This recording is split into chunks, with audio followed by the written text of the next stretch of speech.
So let's take a look at the property inspector. The property inspector is a palette that you will use a lot when working with LiveCode. And the reason for that is that is the easiest way to set a lot of settings for your different controls. And to bring up the inspector, you can click here. Then if you have nothing selected, well, then it will show the settings for your stack. So here I can change the name of my stack and the title and so on and so forth. There are a lot of settings that you can use for this stack. And if I have a couple of controls here, let's drag out an SVG, let's drag out a label, let's drag out a button, and let's drag out a field, a multi-line field, and let's drag out a graphic object here.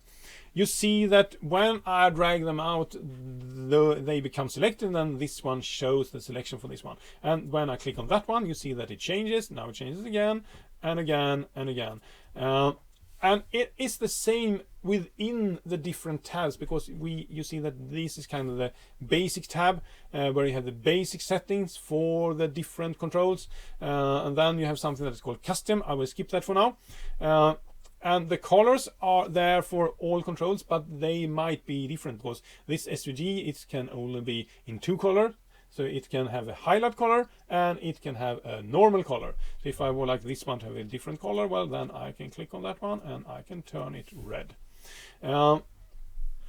So if I on the other hand click on the label, well, now you see that it has a lot of colors that you can set.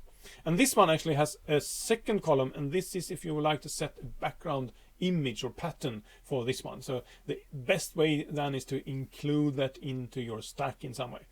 And on buttons, you have a specific tab here, this one, and this is if you would like to have icons on your button. You can include an image for this one.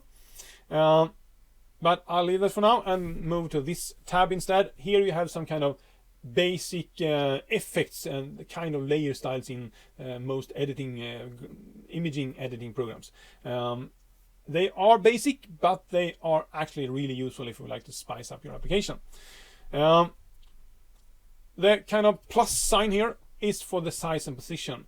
And if you would like to pinpoint something really, if you would like this control down here to be exactly 100 by 100, well, then you can write that. And then it becomes 100 by 100, and you can also set the location. And if you prefer, on the other hand, you would like to set maybe the left edge to be on 50 pixels and the top to be on 350, well, then you can set it like that. And you can also relayer them here. That you can also do in the object menu. You can bring this one to front, and now it is the topmost layer, so it already wasn't at the front. The text tab, well, we have no text visible on this one, so let's select the label instead and make it a little bit bigger. Now I can say that this one should be centered, and I can select another font like that, and then I can set this one should be bold, and it should be maybe 30 pixels or something. I can of course write this one here at 40 like that. Then you have the advanced tab, and I will come back to that later on, because here you can set the behavior that is really, really powerful. But I would like to cover this one a little bit more in detail in this video, because this is the geometry manager. LiveCode has a built-in geometry manager, and this is actually quite powerful, but it takes some time to get used to. But what you can use that for is to ensure that your application scales well. If you create something for the desktop, well, then people might increase the window, and then they maybe think that why doesn't this text field increase in size when I increase the size of the window? Well, then you can say that it should lock to the left edge and to the right edge, but not to the top and bottom. Well, then if I drag in this direction, you see that now it becomes wider, but if I change the size in this direction, well, nothing happens. But if I lock them all down, then it will increase in all sizes. But now I have this control at the bottom here. Wouldn't it be nice if that followed along? Because now if I drag like this, you see that the text field kind of goes over that one. Well, then you can use, instead of scaling this one, maybe you would like to position this one. So now I can say that it should be kind of glued to the bottom edge of this window. And now if I drag, you see that it follows this one. This one increases the size, but the other controller, it just moves. So it kind of tucked to that position according to the bottom edge.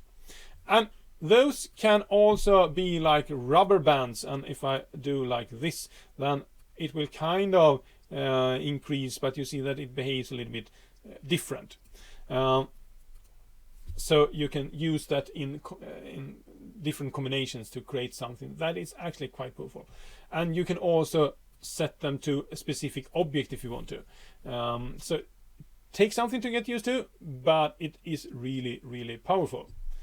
The last 4 here are for handling kind of the property inspector itself. So this one, the first one, locks the inspector, because by default I said that it follows along the selected control. But if I lock this one down, then if I select something else, you see that it still shows the settings for the label field. If I unlock it again, then it will go back to follow along. This one is just a shortcut to edit the script of the selected control.